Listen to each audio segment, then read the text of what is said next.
Assalamualaikum warahmatullahi wabarakatuh. Bismillahirrahmanirrahim. Alhamdulillahilladzi arsala rasulahu bil huda wa dinil haqq liyudhhirahu 'alad dini kullih walau karihal musyrikun. Wa asyhadu an la ilaha illallah wahdahu la syarika lah wa asyhadu anna Muhammadan 'abduhu wa rasuluhu la nabiyya ba'dah. Sallallahu alaihi wa ala alihi wa azwajihi wa dhurriyyatihi wa sahabatihi wa man tabi'ahum bi ihsanin ila yaumiddin. Amma ba'd. Jamaah sekalian, ikhwatal iman rahimani wa rahimakumullah. Alhamdulillah, Allah tabaraka wa ta'ala masih memberi kesempatan kepada kita untuk melanjutkan telaah tafsir juz amma pada pekan kelima ya. Dan insyaallah pekan depan kita lanjut pekan pertama, jadi 5 dan pertama. Baik, terakhir ingat saya kita masih mengkaji surah Takwir ya. Sudah sampai ayat berapa? 18. Baik. Kita akan lanjutkan dari ayat 19 dan seterusnya ya. Anda baca dulu dari ayat ini, pangkalnya ini dari ayat 15 ya. A'udzu billahi minasy syaithanir rajim. Bismillahirrahmanirrahim. Fala uqsimu bil khunnas al-jawaril kunnas wal-laili idza as'as was-subhi idza tanaffas innahu laqawlu rasulin karim dhi quwwatin 'inda dhil 'arsy makin muta'in amin wa ma sahibukum bimajnun wa laqad ra'ahu bil ufuqil mubin wa ma huwa 'alal ghaibi bidanin wa ma huwa biqauli syaitanir rajim fa aina tadhhabun in huwa illa dzikrun lil alamin liman syaa'a minkum an yastaqim wa ma tasyaa'una illa an yashaa'a Allahu rabbul alamin.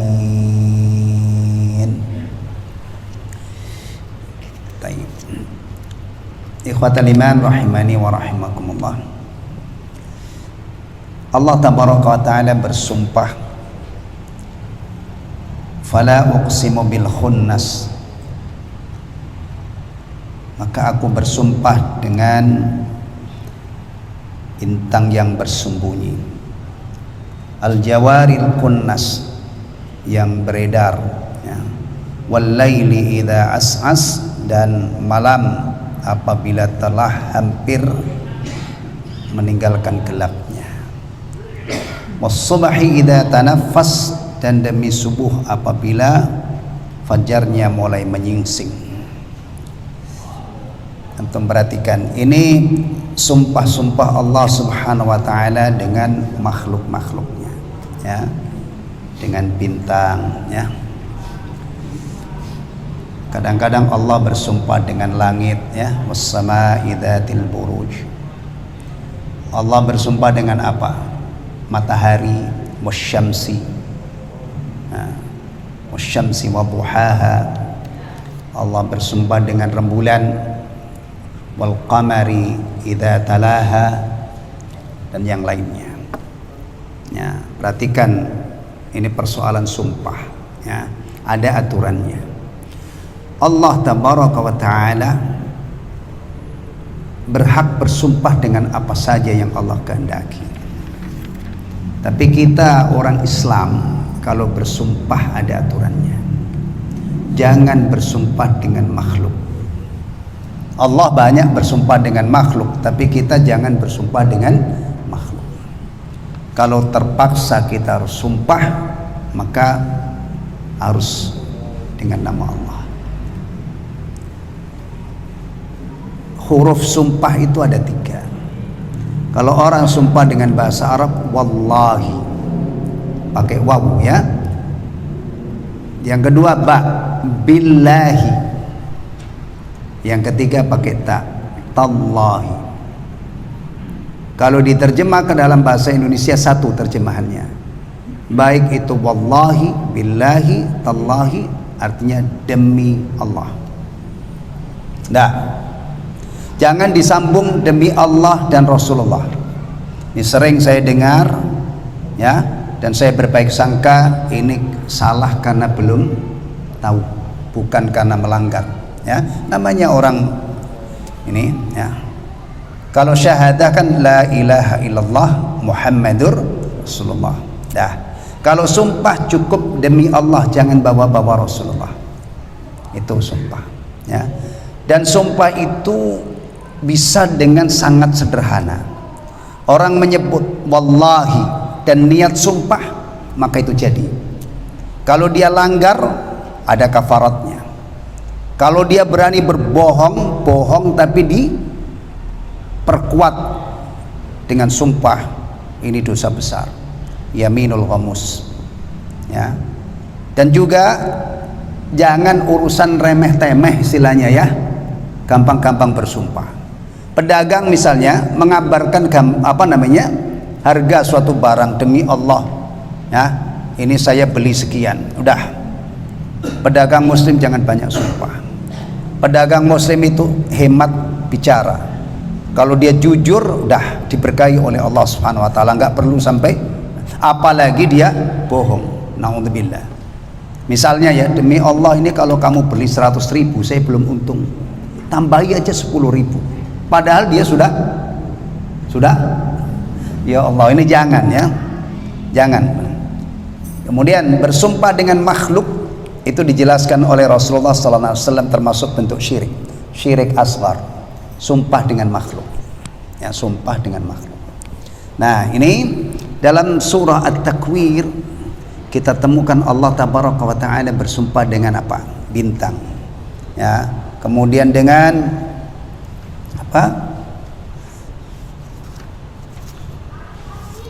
malam, ya, dengan subuh, waktu, berarti bagian daripada waktu. Allah bersumpah wal asr, demi masa, demi waktu, dan bersumpah dengan bagian-bagian waktu. Ada al-fajr wal fajr, ada was-subh contohnya di sini. Kemudian bagian-bagian yang lain, wan nahar wal lail, ya. Ini apa faedahnya ini? Pelajaran yang kita bisa petik kenapa Allah banyak bersumpah dengan waktu dan bagian-bagiannya. Ya. Wallahu taala alam, di antara pelajaran yang bisa kita petik, kita itu dididik dan diajari untuk menghargai waktu. Saking berharganya waktu sampai Allah berkenan bersumpah dengan waktu secara global dan juga rincian-rincian waktu. Baik, Allah menegaskan apa ikhwatal iman? Ini masalah Al-Quran, ya.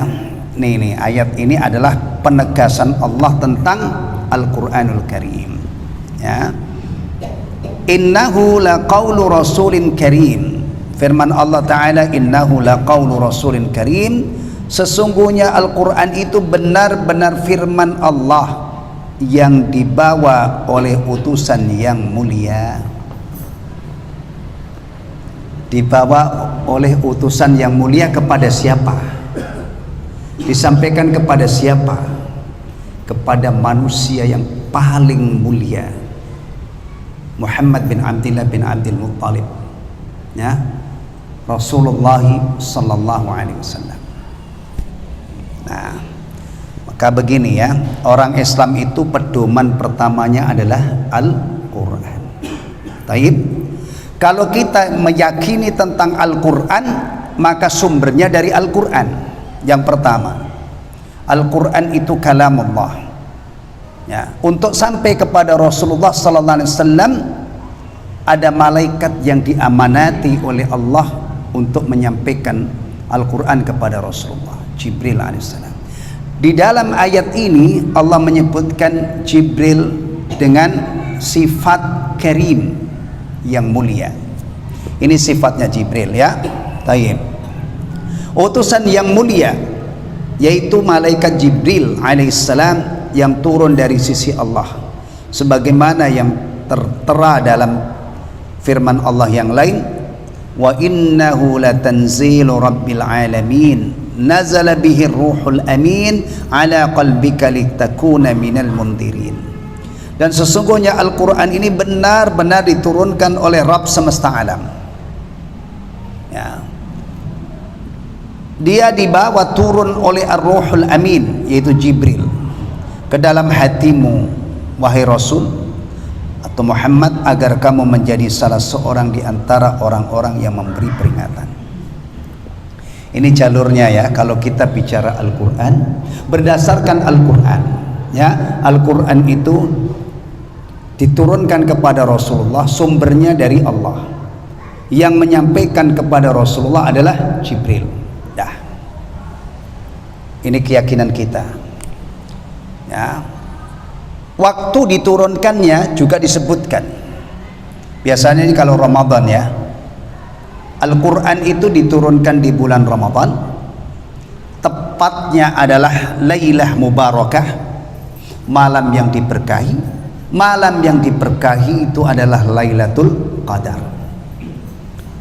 Menurut penjelasan Ibnu Abbas radhiyallahu anhuma, maksudnya Al-Quran itu dulu diturunkan sekaligus di bulan Ramadan pada Lailatul Qadar, malam kemuliaan, malam yang penuh berkah, sekaligus dari sisi Allah ke suatu tempat di langit namanya Baitul Izzah. Dari Baitul Izzah diturunkan berangsur-angsur selama 23 tahun, menyebar di berbagai bulan. Maka dulu ada orang bingung mengenai masalah ini.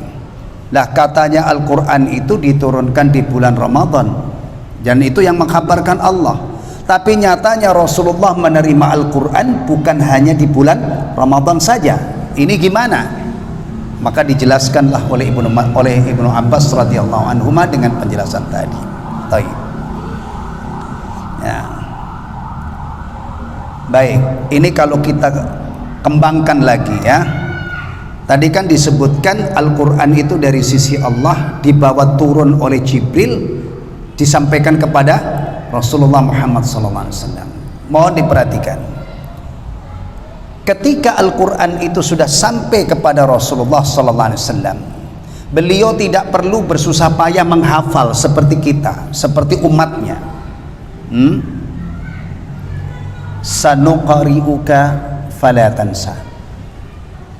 Kami akan bacakan kepadamu Muhammad Al-Quran, fala tansa, dan kamu tidak akan lupa. Illa masya Allah, kecuali apa yang Allah kehendaki. Yang tadinya ada dalam hafalan Rasulullah hilang. Ya, taib. Jadi tidak perlu serepot-repot. Ini istimewanya Rasulullah. Ya. Dan juga Rasulullah diberi kefahaman oleh Allah tentang Al-Quran, diberi hak oleh Allah untuk menjelaskan Al-Quran. Maka nanti Al-Quran itu ada pasangannya yang tidak mungkin dipisahkan, namanya As-Sunnah. Biasanya di dalam Al-Quranul Karim disebut Al-Kitab wal Hikmah. Nah, ini menarik nih kalau dikupas ya. Ini bisa menjadi ceramah sampai nanti jam 10. Ya. Jadi diutusnya Rasulullah Muhammad SAW itu otomatis sekaligus Allah turunkan Al-Quran. Dan ini nikmat yang paling besar.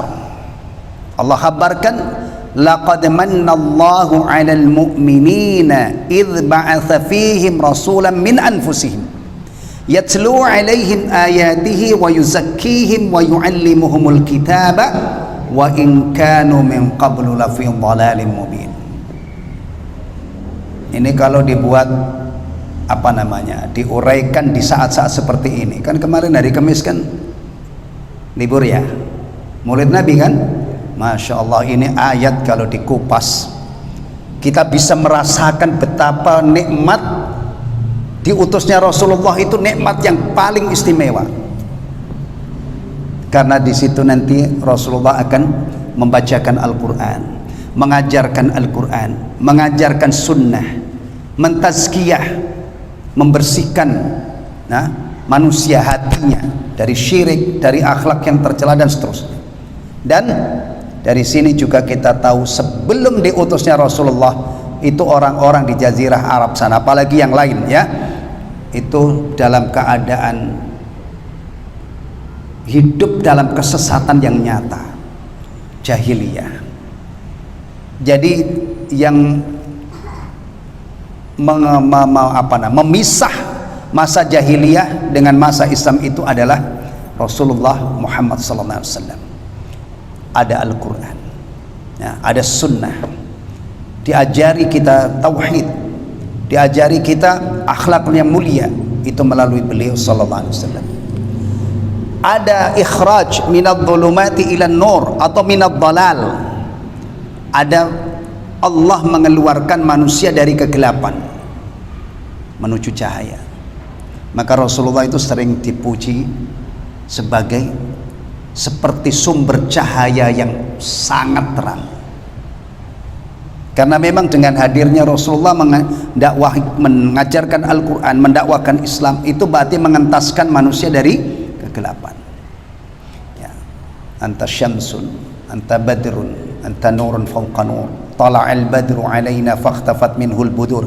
Itu adalah puji-pujian yang memuji Rasulullah, diibaratkan ya, maafin agak tinggi dikit gitu ya. Kalau orang yang ngerti balaghah ya, balaghah itu termasuk ilmu bahasa Arab, tapi beda dengan nahwu dan saraf ya, ini objeknya beda. Balaghah itu ilmu untuk memperindah bahasa ya. Kata ini kalau dilihat anta syamsun itu aslinya adalah anta kasyamsi. Nah, kemudian ada tuh tashbih, kafnya itu dibuang menjadi anta syamsun. Maka kalau diterjemah, Anda bagaikan matahari, Anda bagaikan bulan purnama, dan Anda adalah cahaya di atas cahaya. Cahaya sunnah, cahaya Islam, cahaya iman, cahaya tauhid, itu lebih terang dari semua cahaya. Sekarang cahaya yang paling terang apa? Kalau zaman saya kecil itu Petromak. Sekarang sudah PLN, sudah masuk desa-desa, nggak ada lagi Petromak, kecuali dalam keadaan tertentu ya.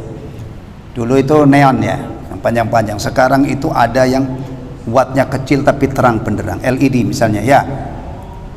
Antum sebutkan cahaya yang paling terang ya, yang sekarang ada atau mungkin yang nanti 100 tahun lagi nah, ada cahaya iman, cahaya Islam, cahaya tauhid jauh lebih terang.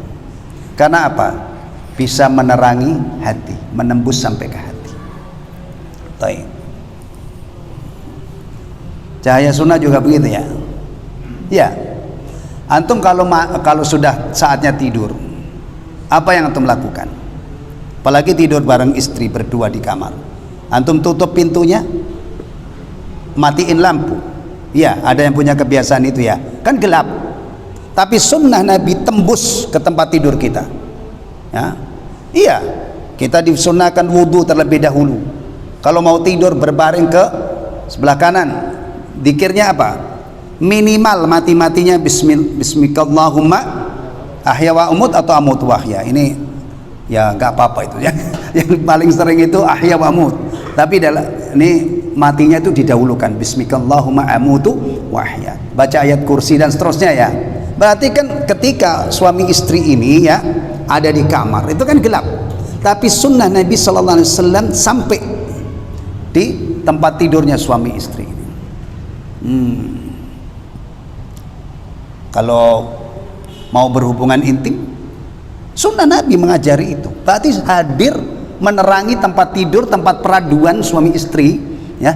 Bahkan kalau hampir mau berhubungan suami membaca apa?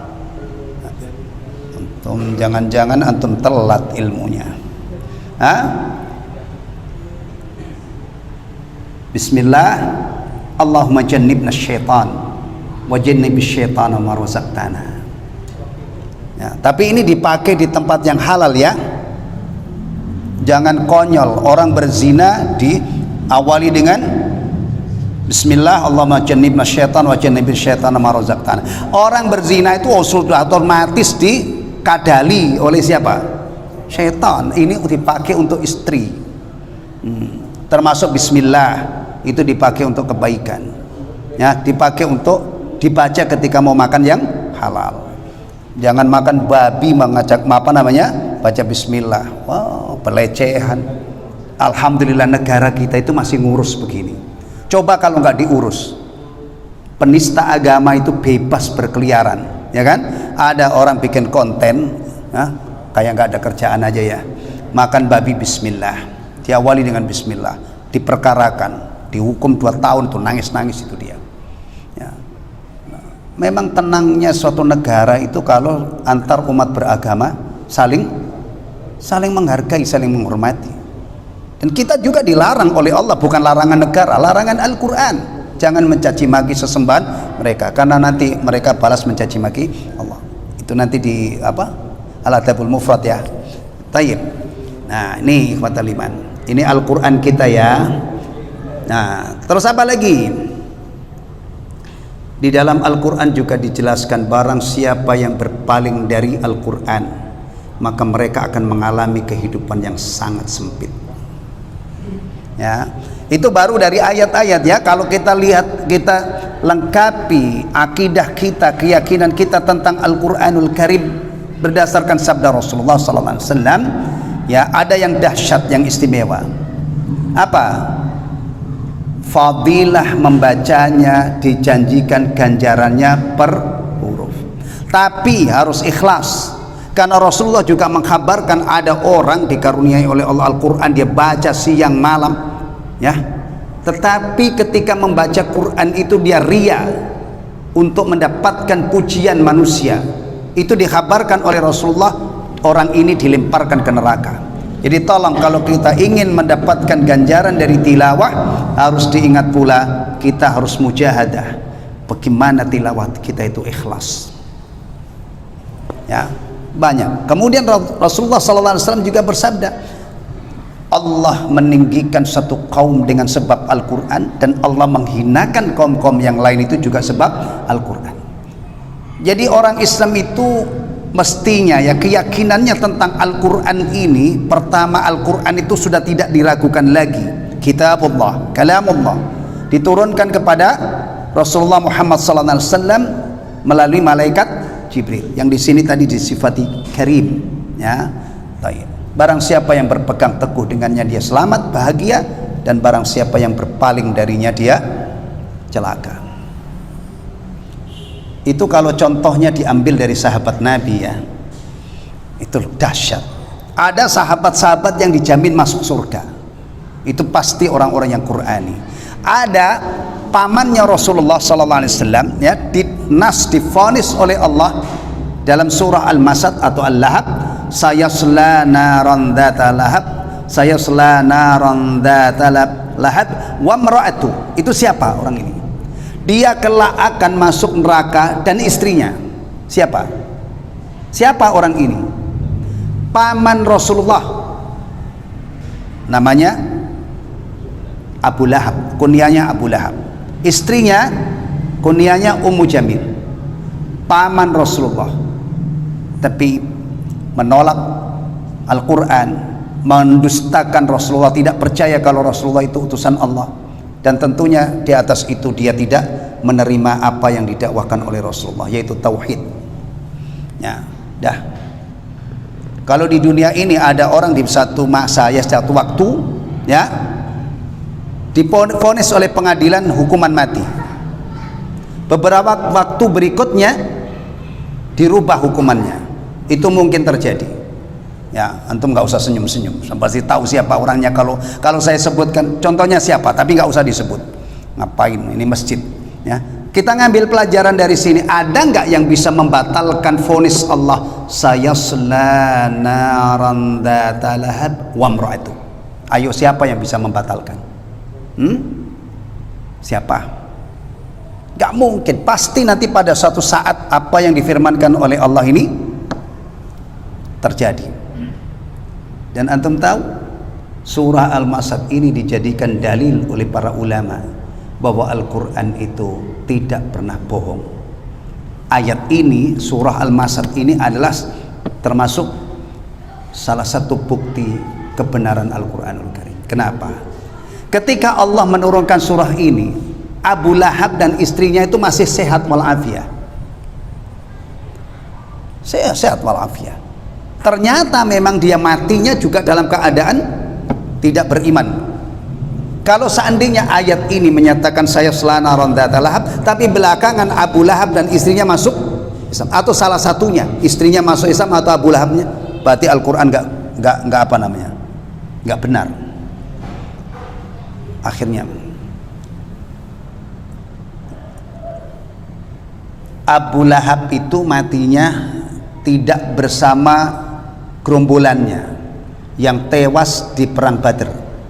Abu Jahal itu dan tokoh-tokoh kafir Quraisy yang lain itu matinya di perang Badr. Tapi Abu Lahab matinya bukan tewas di medan perang, dia tidak ikut. Tapi ada riwayat yang menyebutkan matinya itu seminggu setelah Abu Jahal mati, setelah perang Badr. Mengidap penyakit yang luar biasa, orang tidak berani nyentuh jasadnya. Jadi untuk mengubur dia itu dipakai dorong pakai galah. Sampai besegitunya dia itu. Naudzubillah min dzalik. Maka tolong pikirkan masalah kematian kita. Ya. Orang itu kalau kelewat jahat kadang-kadang matinya itu sudah dimatikan oleh Allah dengan cara yang nista. Naudzubillah min dzalik. Naudzubillah min dzalik. Ya. Dan antum lihat orang-orang yang istiqamah dalam Islam, ya, apalagi yang berkhidmah dengan Islam. Antum lihat orang-orang yang meluangkan umurnya untuk menegakkan agama Allah, menjadi orang-orang mulia, terutama wafatnya. Ya, di dunia ini cerita-cerita wafatnya seseorang tidak mungkin ada yang mengalahkan para ulama. Tidak mungkin ada yang mengalahkan para ulama. Kadang-kadang seorang ulama itu wafat ratusan ribu bahkan jutaan. Rata-rata kalau kita pelajari sirah para ulama itu wafatnya yang menyolatkan, yang menguburkan. Subhanallah. Padahal nyolati mayit itu adalah fardu kifayah. Tapi kadang-kadang ada seorang hamba itu dipilihkan oleh Allah hari kematiannya itu yang sempat nyolatin ribuan, ratusan ribu, jutaan pun pernah ada. Ya, lihat. Ini kadang-kadang ada orang itu benar-benar nekat sampai matinya saja dia tidak pikirkan. Dia bersahabat dekat itu dengan orang-orang yang kalau dia mati tidak bisa berbuat apa-apa. Yang sehari-harinya kadang-kadang gak sholat, gak pernah ke masjid. Masya Allah. Pikirkan. Apalah artinya orang itu terkenal, dikenal orang banyak, tapi yang kenal itu bukan seandainya dia mati, dia tidak bisa nyolati. Padahal sadari sholat ini diharapkan sholat itu akan bermanfaat untuk si mayit. Allahumma ighfir lahu warhamhu wa'afi wa'fu anhu wa akrim nuzulahu wa wasi' madkhalahu. Allahumma ighsilhu bil ma'i wassalji wal barad wa naqihi kama naqaita thawbal abyadha minad danas wa abdilhu daran khairan min darihi wa ahlan khairan min ahlihi wa zawjan khairan min zawjihi wa adkhilhul jannata wa a'idhu min adabin nar wa adabil qabr. Panjang ya? Aslinya memang panjang. Cuman kadang-kadang imam-imam itu kadang-kadang dipotong Allah maghfir lahu warhamhu wa'afi wa'fu anhu. Masya Allah, mau kemana nyolatin jenazah aja nggak utuh doanya, ya. Taib. Perhatikan, Abu Lahab itu seperti itu matinya. Taib. Lanjut ya. Allah mensifatinya dengan Al-Karim karena kemuliaan akhlaknya dan perangainya yang terpuji. Al-Karim ini bisa untuk malaikat ya, Rasulin Karim, ini sifat Jibril Karim. Manusia juga bisa disifati Karim, Karim, mulia, tapi harus akurat ya. Jangan orang bejat antum sifati Karim, atau orang yang Karim, yang mulia antum anggap orang bermasalah. Menyifati itu harus akurat. Nah zaman sekarang itu bisa saja ketika umat Islam ini nggak paham agama, orang yang sebenarnya tidak karim dikatakan karim, mulia. Kalau di sini apa tadi? Jibril disifati karim karena apa? Kemuliaan akhlaknya, perangainya. Manusia juga, ya. Maka Rasulullah SAW juga disifati karim, ya, karena kemuliaan akhlaknya. Baik. Kemudian ia adalah malaikat yang paling baik dan paling tinggi derajatnya di sisi Allah. Jadi malaikat yang diamanati oleh Allah untuk menyampaikan Al-Quran, dikenal dengan Aminul Wahyi. Itu bukan sembarang malaikat. Malaikat Jibril, kalau kita kenali beliau berdasarkan ayat ini, innahu laqaulu rasulin karim dzi quwwatin 'inda dzil arsy makin, yang mempunyai kekuatan. Jadi kalau ada orang begini, kamu yakin Quranmu itu otentik? Ikhwatal iman, hati-hati ya. Kita itu kalau bergaul dengan orang itu kadang-kadang bisa membuat kita murtad. Tapi kadang-kadang kita bergaul dengan orang, insya Allah kita tambah baik. Ya. Orang Islam itu bisa murtad, kadang-kadang meninggalkan agamanya karena diumpan pertanyaan kemudian dia ragu-ragu. Sekarang kalau misalnya ada orang begini, kamu yakin Quranmu itu asli? Jangan-jangan Jibril alaihissalam, jangan Jibril alaihissalam ketika ditugasi oleh Allah ya menyampaikan wahyu itu dibegal oleh setan sehingga tidak sampai ke Rasul sallallahu alaihi wasallam. Apa jawaban antum? Nanti dulu ya. Kalau kamu ingin menggoyang akidah saya tentang Al-Quran, kalau dari sisi sini saya bisa menyumpal, saya bisa membungkam kamu. Karena apa? Allah mengkhabarkan malaikat yang ditugasi sebagai Aminul Wahyi itu diterangkan oleh Allah dzi quwwatin. Bukan kayak sekarang. Sekarang kalau misalnya ada tukang paket mau kirim ke daerah sini, pasti sampai atau ada kemungkinan tidak sampai? Hah? Ini kan sekarang zaman belanja online ya. Bahkan berita katanya Tanah Abang itu sampai sepi juga gara-gara itu. Nggak tahu bener nggak? Saya nggak, cuman dengar beritanya seperti itu. Mal-mal sepi itu juga gara-gara itu. Sekarang kalau misalnya ada kurir ya mengirim barang dari suatu tempat ke tempat yang lain, ada jaminan nggak 100% sampai? Hah? Ya enggak lah. Enggak kan? Kemungkinan pertama apa? Orangnya mati di tengah jalan, nyampe apa enggak? Kemungkinan pertama dibegal, mungkin apa enggak? Mungkin. Kemungkinan kedua kesekian itu mungkin tercecer atau diambil orang misalnya di tengah, mungkin kan? Mungkin. Itu kalau orang. Ini Jibril alaihissalam yang ngutus Allah. Allah telah mengkhabarkan dzi quwwatin 'inda dzil arsy makin, yang diperintahkan Allah kepadanya, mata tadi, yang mempunyai kekuatan terhadap apa yang diperintahkan oleh Allah kepadanya. Salah satu kekuatannya adalah mampu membalik negeri kaum Lut. Nih ya. Ini suara apa? Baik.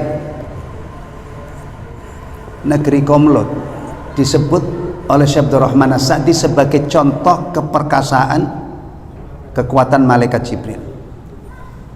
Antum kenal ke negerinya kaum Lut? Gimana Allah menyiksa mereka itu? Ya, kalau sekarang ini yang sering kita dengar ya bencana di negeri kita, mudah-mudahan tidak terjadi. Mudah-mudahan Allah hindarkan negeri kita ini dari bencana. Yang sudah terjadi, tsunami Aceh itu dulu berapa meter itu? Airnya itu berapa meter? Ada yang nyebut 40 ya? Dari pantai ke daratan itu ya. Tayyib. Itu kalau kita bandingkan dengan bagaimana Allah menumpas kaumnya kaum Lut, itu jauh, masih kecil, tidak ada apa-apanya. Perkampungan negeri kaum Lut itu diangkat oleh Allah sampai dekat ke langit, dicungkirkan, jungkir balikkan, kemudian dihujani batu bertubi-tubi. Sebabnya apa? Tidak mungkin Allah membinasakan suatu kaum tanpa sebab. Bahkan ketika Allah menceritakan kaumnya Nabi Syuaib yang dimusnahkan oleh Allah, Allah berfirman, walau anna ahlal qura amanu wattaqau la fatahna alaihim barakatim minas sama'i wal ard. Kalau seandainya penduduknya kaum negeri penduduknya kaum Nabi Syuaib itu, seandainya kaumnya Nabi Syuaib itu beriman dan bertakwa, Allah akan limpahkan keberkahan dari langit dan bumi. Walakin kadzabu fa akhadnahum bima kanu yaksibun. Ini bagus banget untuk materi khutbah, supaya orang Islam itu menjaga ilmu ini. Maksiat itu mengundang malapetaka. Ini kadang-kadang ilmu begini nih luntur. Yang luntur itu kadang-kadang bukan orang awamnya. Bahkan pemuka-pemuka Islam sudah mulai mengatakan nggak ada kaitannya maksiat dengan bencana. Bukannya nggak ada, mata hatimu yang tidak bisa melihat. Maka kok orang Islam itu ini kontribusinya untuk NKRI. Orang-orang di luar sana itu masya Allah keluar NKRI harga mati, NKRI harga mati gitu kan. Saya tanya, antum pengen bikin negara apa enggak? Boro-boro bikin negara, ngurusin keluarga aja sudah habis gitu. Artinya kita juga punya prinsip NKRI ini harga mati, kita tidak ngutik-ngutik, ya kan? Kita juga pengen negeri kita ini jaya, jaya, makmur. Kalau rumah tangga impian itu kan sakinah, mawaddah, warahmah. Kalau negara impian apa orang-orang Islam? Apa impian negaramu ini? Baldatun thayyibatun wa rabbun ghafur. Negeri saya makmur, sejahtera, Allah limpahkan maghfirah, ampunan kepada kita semua. Keren cita-citanya. Dari sini apa kontribusimu? Kalau ada orang ya saya taat dengan aturan-aturan yang berlaku di negeri ini sepanjang tidak maksiat, ya kan? Saya menjadi ingin menjadi orang baik. Saya berbakti kepada orang tua saya, keluarga saya, dengan istri saya sayang, dengan anak-anak saya sayang, dengan tetangga saya baik, dengan orang di luar Islam saya toleran. Apalagi saya berdoa kepada Allah, mudah-mudahan pemimpin negeri ini diberi taufik, ya. Dan ini jasanya kaum muslimin. Saya berusaha untuk bertakwa, mohon ampun, mudah-mudahan ini menangkal. Karena di dalam Al-Quran disebutkan kalau penduduk suatu negeri beriman dan bertakwa, maka Allah akan, ya. Ini kemarau panjang, apa kontribusi Anda supaya hujan turun? Sholat istisqa. Kalau memang sudah parah, tapi kemarau begini ini memang musim kemarau, ya. Tapi nanti kalau sudah musim hujan, misalnya Januari apalagi sampai April masih nggak ada hujan, April tahun depan misalnya, ya. Semoga tidak terjadi, mudah-mudahan normal mungkin, ya, musim hujan ini. Ya nggak perlu istisqa. Ya, orang Islam itu punya kontribusi, tidak seperti orang di luar sana. Melalui istighfarnya, melalui dia menjaga lisan tangan, ya. Mudah-mudahan. Persoalan diakui atau tidak itu nggak penting, ya, karena kita melakukan seperti itu adalah bukan untuk dipuji manusia atau diberi penghargaan. Itu termasuk bagian bekal kita untuk meraih ridha Allah, untuk meraih rahmat Allah, agar kita di akhirat itu bahagia, terutama di dunia juga bahagia, ya. Antum pengen bahagia dunia akhirat atau akhirat toh? Nah, dua-duanya lah. Makanya doanya tidak sepotong. Antum pasti kalau berdoa Rabbana atina fid dunya hasanah kan? Atau kalau ada ustadz yang berdoa Rabbana atina, pasti antum semangat banget. Amin. Aminnya itu sepenuh hati. Nah, tapi kadang-kadang antum semangat itu karena antum tahu ini doa di penghujung, doa penutup itu. Kalau seandainya ini doa saya prank itu malam jamaah, saya baca Rabbana atina itu di awal, habisnya kok enggak ini? Kan format doa begitu kan? Padahal tidak ada format harus di akhir kan? Sekarang kalau misalnya setelah kita memuji Allah, sholawat, kemudian Rabbana atina fid dunya hasanah. Pasti orang menyangka asik, ini doanya pendek, nggak tahu masih Rabbana firlana wa li ikhwanina alladzina sabaquna bil iman, masih banyak. Rabbana dhalamna anfusana Rabbana la tu'akhidna, dibaca semua bisa. Cuman biasanya kalau ini memang ditaruh di paling akhir. Bisa jadi orang Jumatan itu tadinya begini, ngantuk, giliran sudah dengar khotibnya Rabbana atina, melek semua. Kenapa bisa begitu? Kenapa kalau Jumatan itu gampang ngantuk? Jawabnya gampang, karena Jumatan itu ibadah. Coba kalau tidak ibadah, nggak ada setan yang ganggu. Hah? Iya. Kenapa kalau baca Quran itu 10 menit kadang-kadang itu sudah? Nah, kenapa? Karena itu ibadah. Coba kalau bukan ibadah, antum baca komik atau antum dengerin lagu, wow asik banget, nggak ada bosennya. Termasuk kenapa kita itu kalau sholat itu susah khusyuk. Tadinya biasa banget, pas giliran Allahu Akbar itu mengendalikan pikiran itu susah banget. Kenapa? Jawabannya sama, karena sholat itu ibadah. Lah kalau ibadah kenapa sholat? Setan tidak akan membiarkan antum khusyuk. Makanya dulu Ibnu Abbas itu ditanya oleh orang, itu kok orang lain ibadah gampang nangis-nangis, ya kan? Sementara kita sampai merem-merem itu kadang-kadang nggak ini.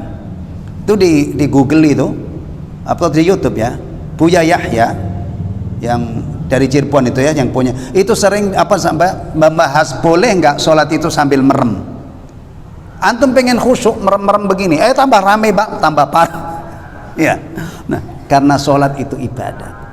Ibnu Abbas ketika ditanya, lah itu orang kok ibadah bisa nangis, gampang nangis. Dia bisa dijawabkan, rumah itu kalau sudah tidak ada barang berharga, maling mau masuk apa enggak? Ini rumah suwung, maling mau masuk enggak? Maling itu mau masuk untuk mencari apa? Barang berharga. Kalau di hati itu sudah tidak ada iman, setan udah enggak peduli. Antum mau nangis, nyanyi bisa nangis, karena loss tidak akan dihalangi. Tapi kalau ibadah yang benar, pasti.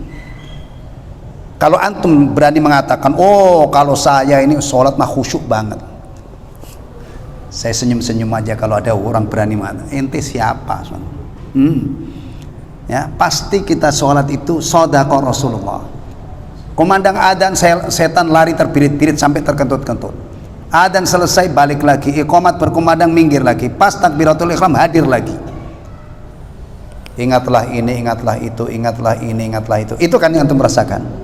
Sampai ada canda begini, kalau antum nyari sesuatu ya nggak ketemu puyeng, apalagi udah umur itu ya, kadang-kadang naruh di mana, coba jalankan antum wudu sholat, insya Allah belum sampai waladhdallin baru antum, oh iya kuncinya saya taruh di atas lemari, bisa. Baik, udah isya belum ini? Oh, nggak ada sinyalnya ya, masya Allah. Gimana ini? Hah? Afwan ya, nggak ada sinyalnya, nggak ada. Hah? Udah? Oh baru masuk. Alhamdulillah. Baik, sampai di sini ikhwatal iman ya. Tidak banyak yang kita pelajari, tapi ingat berkenaan dengan persoalan pokok bahwa Al-Quran itu benar-benar kitabullah. Mudah-mudahan nanti pekan depan bisa kita lanjutkan lagi. Nggak keburu-buru kan, nggak kemana-mana kan? Maksudnya nggak ada target cepat khatam, nggak usah ya, nyantai aja nyantai. Subhanakallahumma wa bihamdika asyhadu an la ilaha illa anta astaghfiruka wa atubu ilaik. Assalamualaikum warahmatullahi wabarakatuh.